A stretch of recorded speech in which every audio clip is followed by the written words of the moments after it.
수술실 내 CCTV 설치를 두고 환자단체와 의사협회 입장은 상반돼 있습니다.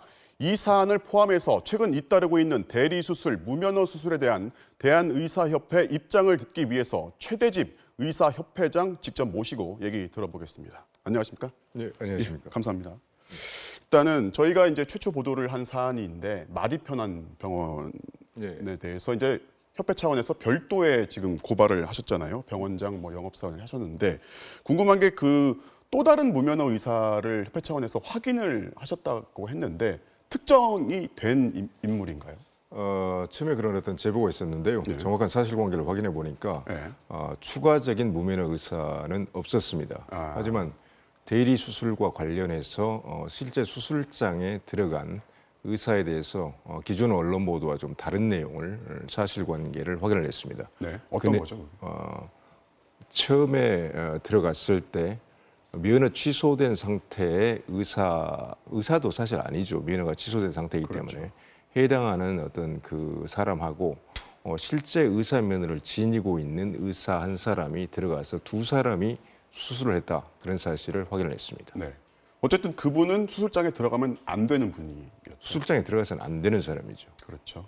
그 분을 말씀하신 거죠. 예, 예. 그러니까 별도의 추가적인 무면허 의사를 확인하신 건 아니고 별도의 추가적인 의사는 무면허 의사는 없는 것으로 확인됐습니다. 그 내용이 협회 쪽으로다가 제보가 들어왔나 보죠. 예, 사실 확인 관계를 거쳤습니다. 알겠습니다. 자, 이게 대리 수술이나 이제 무면허 수술 같은 경우 사실 저희 보도를 보시고서 알게 되신 분들, 직접 환자 당사자분들이나 아니면 네. 환자 가족분들도 많단 말이죠. 굉장히 황당한 상황일 것 같단 말이죠. 자, 협회장님 입장에서 왜 이런 일들이 이렇게 심심찮게 터지고 있다고 보시는지. 기본적으로 무면허 수술, 그다음에 대리 수술 이런 것들은 의학적 견주에서 있을 수가 없는 일입니다. 절대로 일어나서는 안 되는 일이고 그렇죠. 황당함을 넘어서 사실 충격적인 사건이죠. 하지만 그것이 일반적으로 벌어지고 있는 일은 아닙니다. 네.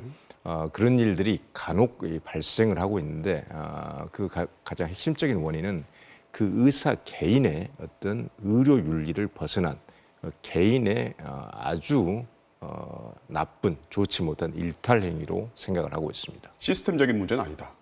시스템의 문제는 아닙니다.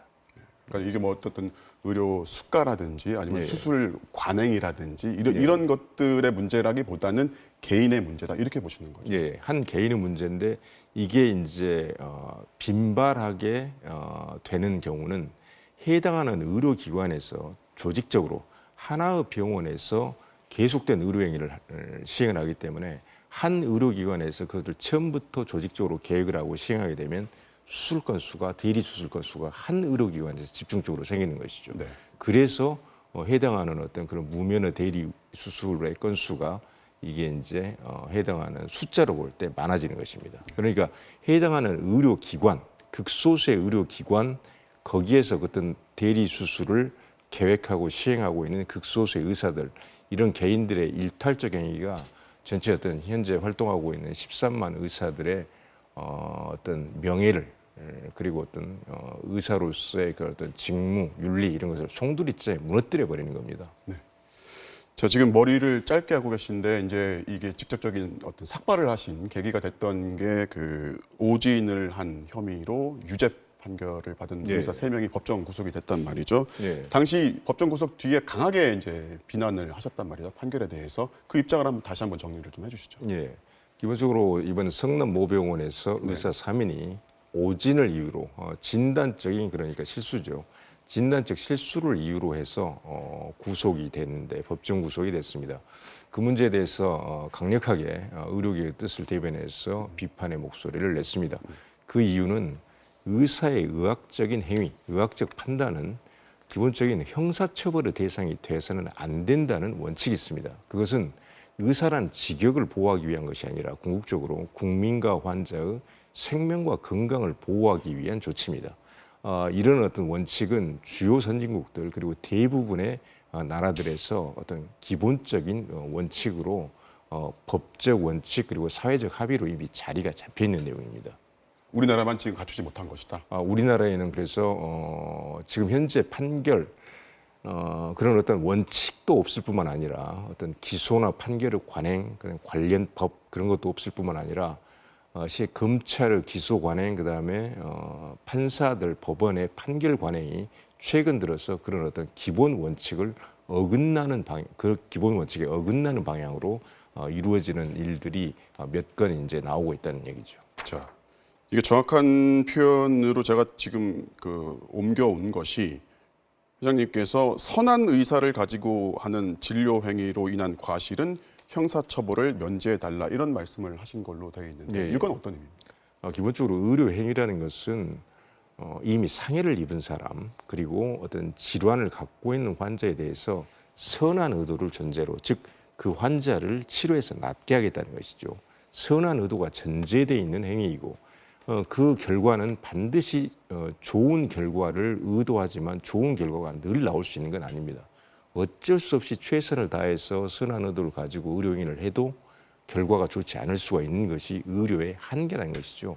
본질적인 한계입니다. 근데 좋지 않은 결과만을 가지고 또는 의료 행위 중에 벌어진 어떤 의도적 비의도적인 과실을 가지고 형사처벌을 하게 되면 의사들은 매우 위험한 어떤 의료 행위, 결과가 좋지 않을 것이 예상되는 의료 행위에 대해서 기본적으로 진료 기피, 우리가 보통 방어 진료라고 얘기하는 네. 그런 현상들이 실제로 생겨날 수가 있고 지금 현장에서도 이미 상당히 어떤 진료 위축, 진료 기피 현상이 지금 발생하고 있습니다.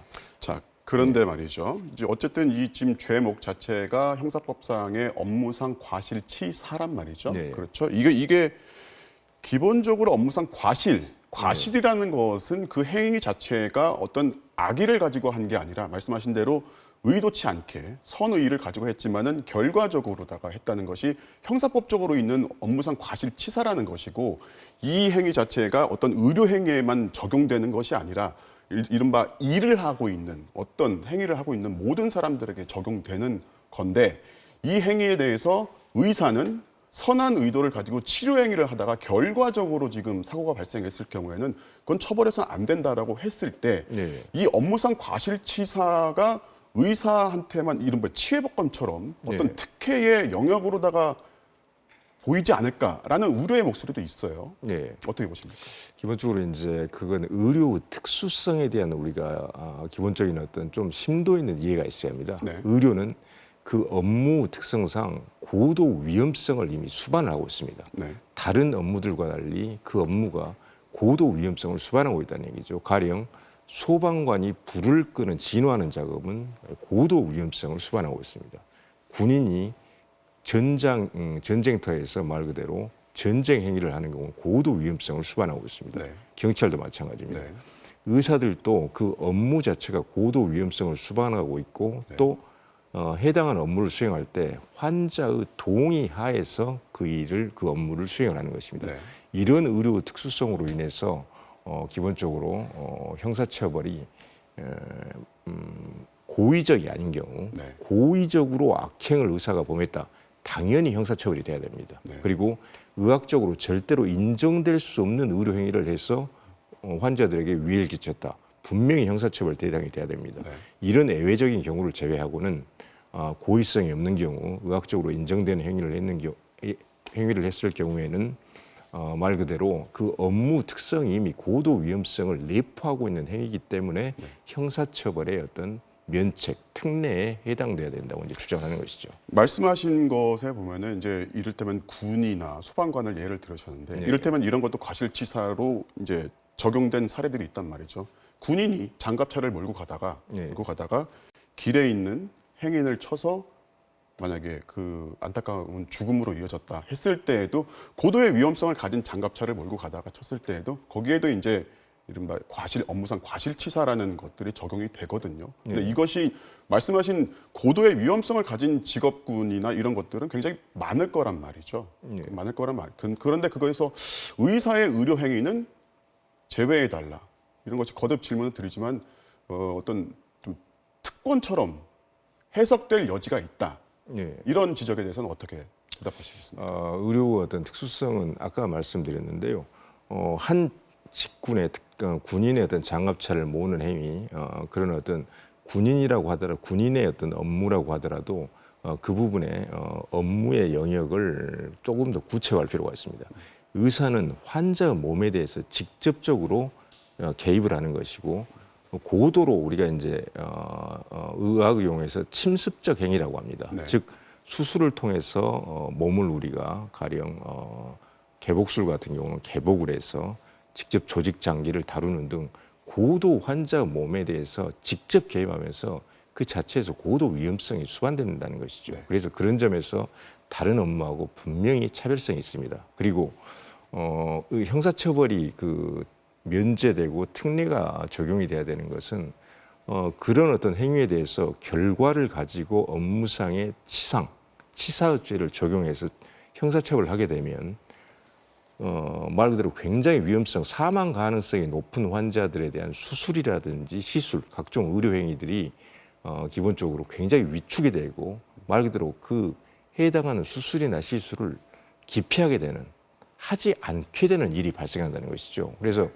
그렇다면 어떤 굉장히 어떤 위험성이 높은 어떤 수술이나 시술 같은 경우는 좋지 않은 결과가 아주 예상이 된다, 아주 크게 예상이 된다. 그런 경우에는 의사가 이것은 못하겠습니다. 도저히 더 가망성이 없습니다. 그러면 환자에게 받는 피해는 생명의 소실이라는 돌이킬 수 없는 피해가 발생하는 것입니다. 네. 그래서 다른 환자들에게 미치는 영향, 환자 생명에 직접적으로 미치는 영향을 생각했을 때 의사의 의학적 판단, 의료 행위는 형사처벌의 대상이 돼서는 안 된다는 것이 주요 선진국들에서 기본적인 원칙 또 그리고 기소와 어떤 판결의 관행으로 이미 굳혀져 있다는 것이죠. 자, 위험성을 동반한 굉장히 구체적인 의료 행위로서 이제 수술을 예를 들으셨지만 이 건 같은 경우는 말이죠. 예. 8살 아이가 배가 아파서 병원을 간 거란 말이죠. 우리가 병원을 갔을 때에는 절대적 신뢰감을 가지고 병원을 찾는 게 아니었을까? 예. 아프면 병원 가는 게 당연한 거죠. 예. 근데 첫날 엑스레이를 찍었는데 이제 변비로 진단이 됐고 다음날 또 아파서 또 갔는데 역시 같은 소화기 계통의 장애로 했고 또 갔는데 또 했고 이렇게 반복적으로 갔지만은 같은 진단을 내렸고 그리고 결국에 10일이 지나가지고 다시 병원을 갔더니 횡격막 탈장이라는 진단을 통해서 더 이상 이제 손을 쓸 수가 없어서 아이가 죽었단 말이죠. 네. 자, 엑스레이를 통해서 아이의 흉수가 나온 것을 보고서 변비라고 하는 이 진단 행위가 그렇게 고도의 위험성을 내포한 의료 행위는 아니었단 말이죠. 그리고 재판 과정에서도 그리고 이것저것 의료 지식이 없는 재판부의 판단만 들어간 게 아니라 자, 증인으로서 어떤 의료 전문가, 의사겠죠. 의사가 와서 봤을 때에도 같은 의사 입장에서 보더라도 이거는 이른바 응급의학과 전문의라면 그리고 소아과 전문의라면은 이 정도 엑스레이를 해서 이거를 가지고서 의심해보고 적극적인 치료 행위를 했을 수 있다는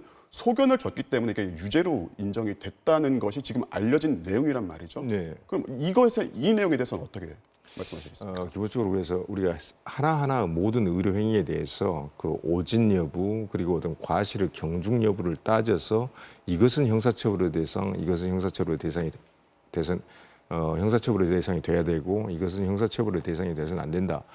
이런 식으로 어떤 세세한 논의를 진행하게 되면 네. 우리가 여기에 대한 어떤 큰 원칙 이것을 세울 수가 없습니다. 현재 문제되고 있는 이제 성남 모병원의 8세 완화의 사건에 대해서는 개인의 진료 기록에 관한 내용이기 때문에 제가 상세한 의학적 설명을 사실 제공하는 데는 한계가 있습니다. 네. 기본적으로 어떤 의료상의 과실 문제에 대해서 의료계가 책임을 지지 않겠다는 게 아니라 의료상의 과실 문제를 그럼 어떤 방식으로 책임을 져야 될 것인가. 기본적인 피해자의 구제에 초점을 맞춰서 피해자의 보호에 초점을 맞춰서 지금 현재 있는 조정제도나 민사소송이라는 제도를 통해서 피해자에 대한 어떤 구제 그리고 해당하는 의사에 대한 책임을 물어야 된다는 것입니다.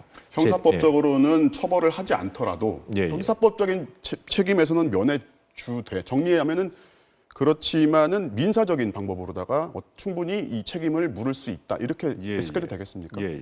그 그게 죽음의 그 원칙입니다. 예.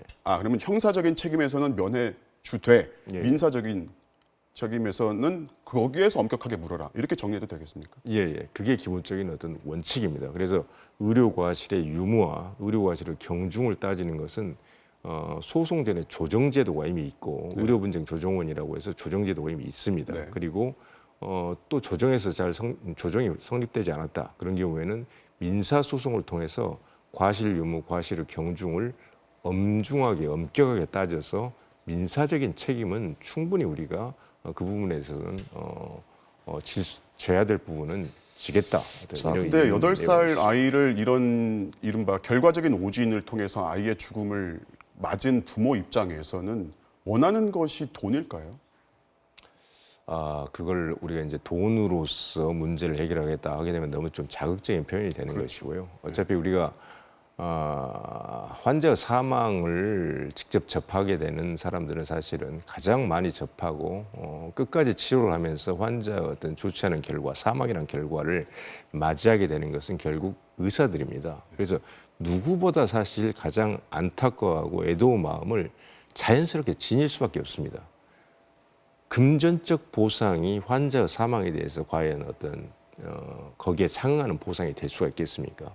될 수가 없다는 얘기죠. 하지만 우리는 어떤 우리 삶의 현실이라는 것이 금전적 보상을 통해서라도 어떤 거기에 대한 보상을 하고 배상을 하고 그리고 어떤 거기에 대한 과실에 대한 책임을 묻고 이런 어떤 한계가 있기 때문에 저희들이 금전적 보상이라는 민사소송 조정제도에 대해서 피해자에 대한 어떤 구제, 제한된 구제죠.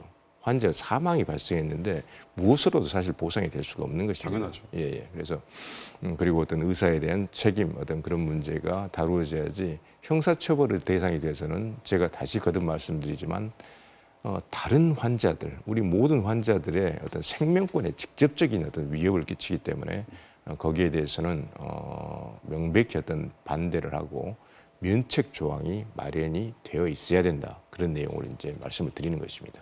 회장님은 이제 의사협회의 대표로서 의사들의 예. 대한민국 의사들의 대표로서 이제 그렇게 말씀하실 수 있고 저는 어쨌든 시청자들 입장에는 건 의료 소비자 예, 예. 환자들 입장에서 이렇게 말씀을 드리는데 예. 이것이 어떤 오해의 소지가 있을 수도 있겠다는 생각이 좀 있는 거예요. 예. 의사들은 당연히 그렇죠. 어떤 직업이든지 간에 자기가 자기 직업에 대해서는 어떤 투철한 사명감이나 이런 걸 가지고서 일을 하다가 뜻하지 않게 사고를 일으킬 수 분명히 있거든요. 예. 근데 의사는 치료하는 행위를 의무로 하는 본업으로 하는 사람인데 그것이 가져온 결과를 놓고만 처벌하는 것은 뭐하다라면 다른 직업군에 있는 분들 입장에서도 약간 선뜻 수용하기가 어렵지 않을까라는 생각이 들어서 계속 거듭 예. 질문을 드리는 겁니다. 예, 예.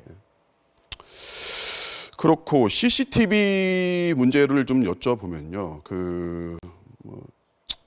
결국 이 CCTV를 환자, 의료 소비자들이 요구를 하게 된 것도 지금 잇따르고 있는 어떤 대리 수술, 무면허 수술, 그리고 의료 사고가 터졌을 경우에 의사들이 침범할 수 그러니까 환자들이 침범할 수 없는 영역을 가지고서 입증을 해야 되는 환자 네. 입장에서라면은 과연 내가 할 수 있는 것이 무엇인가라고 했을 때 최소한의 어떤 사후 방어적 장치로서 수술실 내에서 어떤 일이 벌어졌는지를 감시하는 게 아니라 최소한의 기록이라도 해두자. 네. 이런 차원에서 CCTV를 설치하자고 요구하는 걸로 들리는데 이것에 대한 반대 논리는 어떤 것입니까? 예. 일단 환자의 입장에서 수술실에 CCTV를 설치해야 된다. 그런 어떤 찬성 입장에 어떤 취지에서 그런 주장을 하고 그런 부분에 대해서 사실 환자 입장에서는 충분히 공감할 수 있는 부분이 있습니다. 네. 하지만은 대한의사협회는 공식적으로 수술실에 CCTV 설치는 반대하는 입장을 네. 처음부터 견지했고 여전히 그 입장을 견지를 하고 있습니다. 네. 핵심적인 논리는 두 가지입니다. 네. 첫 번째는 기본적으로 고위험도 환자, 중증의 외상 환자나 중증의 어떤 질환을 지닌 환자에 대해서 사망 가능성이 매우 높은 수술을 시행해야 될 경우에 결과가 좋지 않을 경우에는 대부분의 민사소송이나 형사소송에 지금 현재 법체계에서는 그런 어떤 대상이 될 가능성이 매우 높아집니다. 그러면 방금 앵커님께서 말씀하셨듯이 가장 주요한 증거 자료가 수술실 CCTV 영상 자료가 됩니다. 그럼 그런 어떤 고위험도 수술을 시행하고 있는 의사 입장에서는 앞으로 이 수술을 했을 때 환자가 사망 가능성이 90%다. 아주 어떤 살릴 수 있는 가능성이 낮다는 얘기죠. 거기에 대해서 최선을 다해서 수술을 해야 되는데 결과가 나쁜 결과가 좋지 않은 결과가 나올 가능성이 크다. 그러면 나중에 소송이 제기될 것이다. 그 소송 후 자료로 CCTV의 영상이 활용될 것이다. 그런 상황에서는 수술실에서 최선을 다해서 여러 가지 과감한 시도를 하는데 제한이 생길 수밖에 없습니다.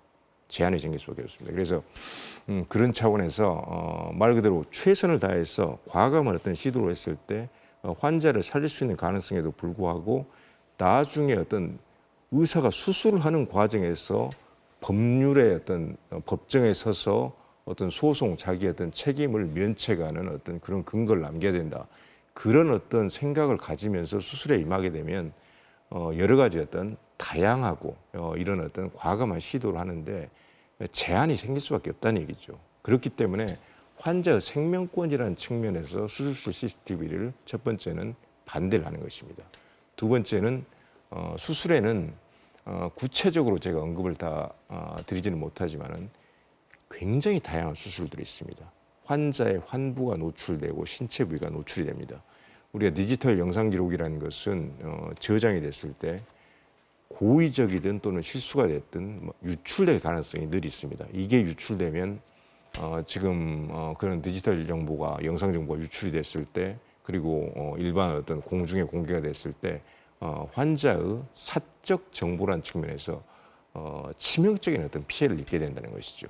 그래서 어떤 그런 두 가지 문제로 인해서 지금 대한의사협회는 수술실 CCTV에 대해서 반대하는 입장을 견지하고 있습니다. 자, 두 가지 이유를 두셨는데 첫 번째로 이제 고위험도의 환자에서 의료진의 적극적인 좀 더 의료 행위를 위축시킬 수 있다라고 하지만은 사실 우리 수술이라는 게 수술 들어가기 전에 보호자의 수술 동의서에 그런 내용들이 들어가지 않습니까? 사실 전적으로 어떻게 의사를 믿고서 그래서 사인을 해준단 말이죠. 지금 말씀하시는 것은 CCTV가 달려 있기 때문에 의사들이 저 눈치를 보느라고 적극적인 의료 행위를 못하게 된다라고 말씀하셨지만은 이미 보호자들은 위임을 했지 않습니까? 어떻게든지 치료를 해서 살려달라는 거 위임을 한 것이고 지금 CCTV를 단 것은 실시간으로 이 의사가 환자를 어떻게 수술하는지를 지켜보겠다는 게 아니라 나중에 사후적으로 최소한도로 우리 수술을 어떤 의사가 했는지 확인할 수 있는 것이고 정말 어처구니 없는 의료사고가 일어났을 때 최소한의 방어장치로서의 기록으로 확보하는 차원에서 요구를 한다면은 말씀하신 적극적인 의료 행위를 위축시킨다라는 것은 좀 별개 아닌가 싶거든요. 아까 앵커님께서 말씀하셨듯이 수술하는 의사에게 위임을 했고 그게 고위험도 수술일 때는 실제로 현장에서는 그렇게 우리가 서로 선의를 믿고 그렇죠. 일이 진행되지가 않습니다. 않습니까? 결과가 좋지 않을 때는 대부분의 어떤 조정, 그다음에 민사소송, 심지어 형사고발로 대개는 이어지게 됩니다. 그렇다면 그 증거 자료로서 가장 유력한 증거 자료로 제시되는 수술실의 CCTV, CCTV가 녹화되고 있는 가운데 과연 의사가 최선을 다해서 수술을 할 수 있겠는가?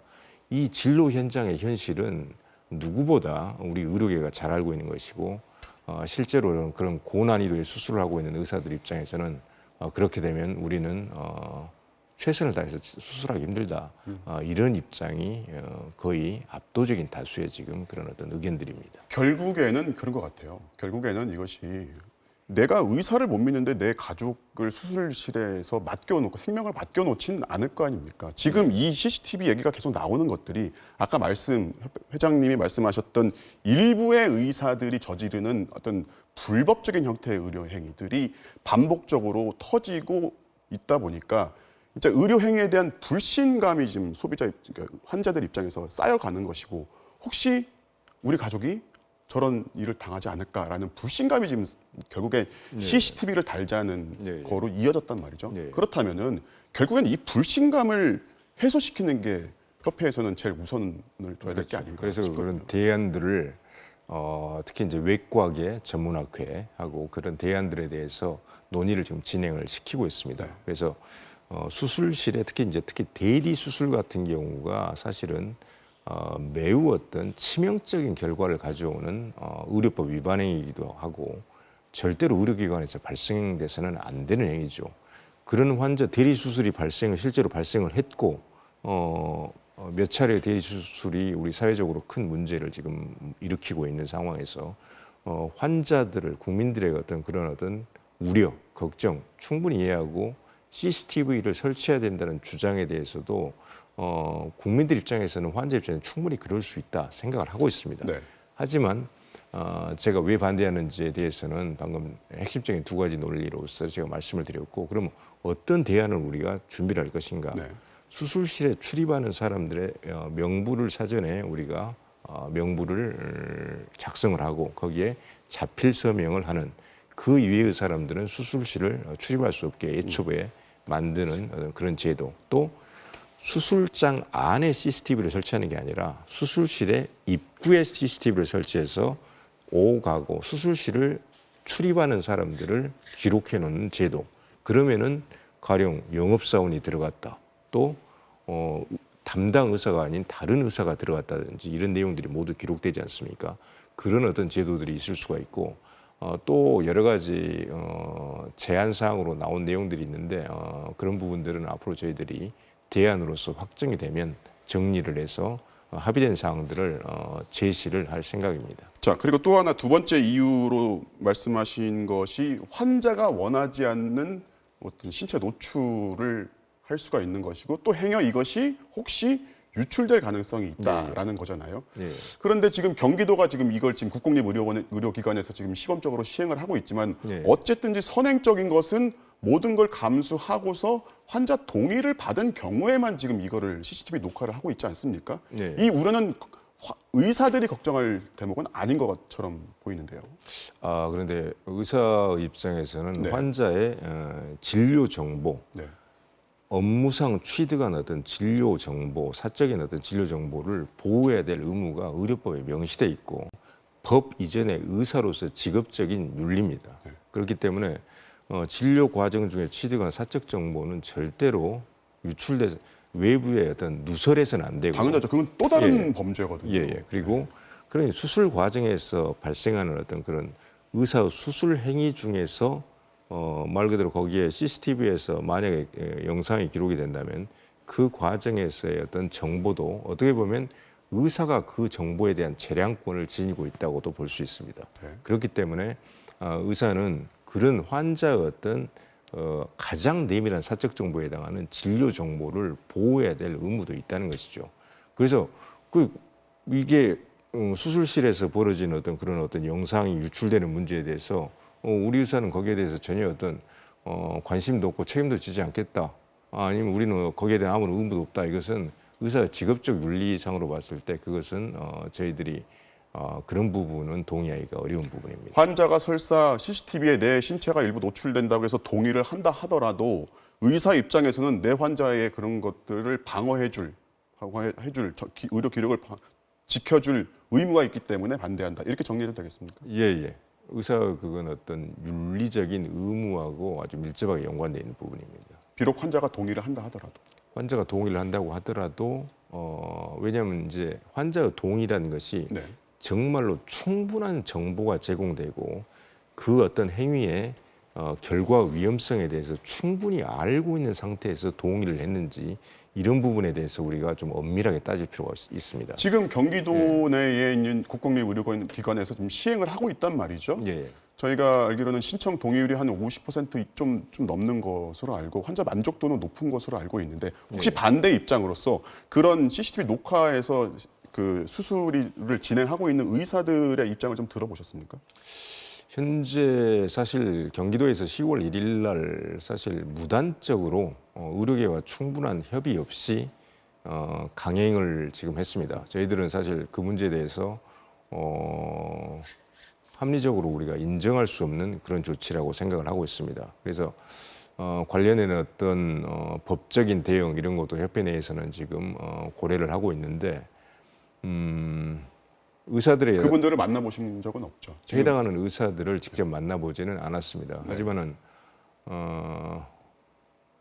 우리는 경기도에서 한 지자체에서 이 문제가 얼마만큼 중요한 사안인지 충분한 어떤 사회적 논의 또 공론화, 그다음에 어떤 찬반의 입장, 그 의료계의 입장 이런 것을 충분히 어떤 듣지 않은 상태에서 이재명 경기도지사가 일방적으로 아주 단기간 내에 강행을 해버린 것에 대해서 아주 저희들은 강한 항의의 뜻을 표했고 지금도 즉각 이것은 철회돼야 된다 그런 입장을 지니고 있습니다. 자, 그리고 오늘 뭐 의료 소비자 단체에서 CCTV 설치 법제화를 촉구를 했고 그리고 일부 민주당의 모 의원이 입법 과정을 진행 중인 것으로 알고 있고 저희가 취재한 바로는 또 예. 보건복지부에서도 지금 경기도처럼 전국에 있는 국공립 의료기관의 CCTV 설치를 설치하는 것을 지금 검토 단계에 들어갔다는 것이 저희 취재 결과인데 자 결과적으로 만약 이런 것이 진행된다면은 협회는 어떻게 대처를 하시겠습니까? 기본적으로 수술실에 CCTV를 설치를 법적으로 강제하고 있는 나라는 한 군데도 없습니다. 그런 논의들이 사회적으로는 미국에서도 여러 주에서 사실 있었습니다. 하지만 제가 설명드린 그런 최선의 진료를 제공할 수 없는 문제, 또 환자의 개인의 사적 정보 문제 이런 문제 때문에 결국은 어느 한 군데도 법제화를 하지를 않았습니다. 그래서 지금 현재 우리 사회에서 수술실 CCTV에 대해서 국회에서 논의가 되고 또 보건복지부에서도 검토를 하고 여러 환자단체, 시민사회단체들에서도 제기를 하고 그런 저희들이 문제 제기를 하고 논의는 해볼 수 있다고 생각을 합니다. 하지만은 큰 원칙, 기본적인 환자의 생명권이라는 원칙, 그 다음에 환자의 사적 정보 보호라는 그런 원칙 하에서 어느 선진국도 벌써 과거의 그런 유사한 논의들을 광범위하게 했던 주요 선진국들이 어느 단 한 개국도 그것을 법으로 강제하고 있지 않은 이유를 우리 사회는 한번 잘 생각해 볼 필요가 있을 것 같습니다. 그렇습니다. 그러면 이거 갑자기 든 질문인데요. 이 대리 수술이 이제 보통 이제 의료기기 업자들이나 영업사원들이 하지 않습니까? 예.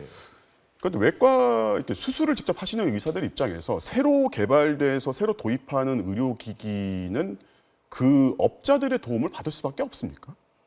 이제 새롭게 도입되는 의료기기, 말 그대로 기구죠. 네. 하나 장치가 되는데 장치를 설치하고 장치의 사용법을 익히는 과정에서는 관련된 해당하는 의료기기에 기술적 전문가들이 있습니다. 그렇겠죠. 그래서 그 사람들에게 설명을 듣고 사용 방법에 대한 부분들을 어느 정도 숙지를 해야 되는데 그건 수술실 밖에서 이루어져야 되는 것이죠. 사전에 이루어져야 되는 것이고 수술실 안에서 업자들하고 같이 수술을 한다는 것은 그 새로운 기기를 갖다 놓고 해당하는 기술 지원인 우리가 의료기기상이라고 하는 그 사람하고 환자에게 직접 그런 고도 침습적인 수술을 한다. 그것은 있을 수가 없는 것입니다. 의학적으로 인정될 수 없고 그것은 무면허 의료행위의 적극적 지시 또는 방조로 엄중하게 처벌돼야 되는 사안이라고 하겠습니다.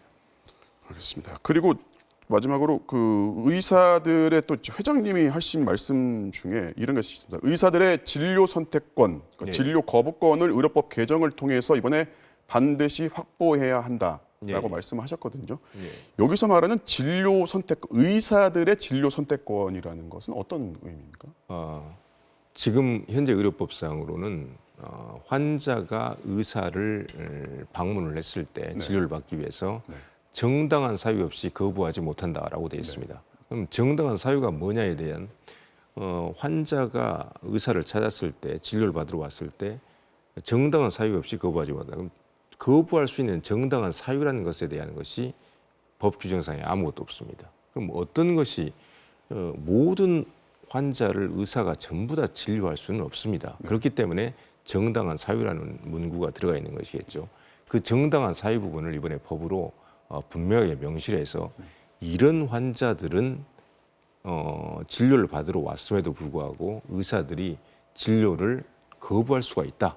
말 그대로 그런 것을 이제 진료 선택권이라고 제가 명명을 한 것입니다. 의사들이 환자를 거부하는 것은 어떤 이유에서 가능한 거죠? 몇 가지 사례를 들면 이제 이런 경우죠. 의사에게 기본적으로 협박을 하고 폭행을 가하고 이런 환자는 진료를 할 수가 없는 것 아니겠습니까? 지금도 그게 불가능합니까? 불가능합니다. 환자가 의사를 협박을 하고 하는데 난 폭행을 하는데도. 그걸 거부를 하면은 처벌됩니까? 그게 말 그대로 진료 거부로 의료법 위반으로 형사 고발을 당하고 법정에서 가려져야 됩니다. 정당한 사유에 대한 내용이 법에 명시적으로 표현이 안 돼 있기 때문에 그것을 결국은 법정으로 가서 당신이 나를 진료를 거부를 했다. 폭행을 심지어 가한 환자까지도 그렇게 고발을 하게 되면 검찰 조사를 받아야 되고 형사법정에서 정말로 정당한 사유 여부를 따져야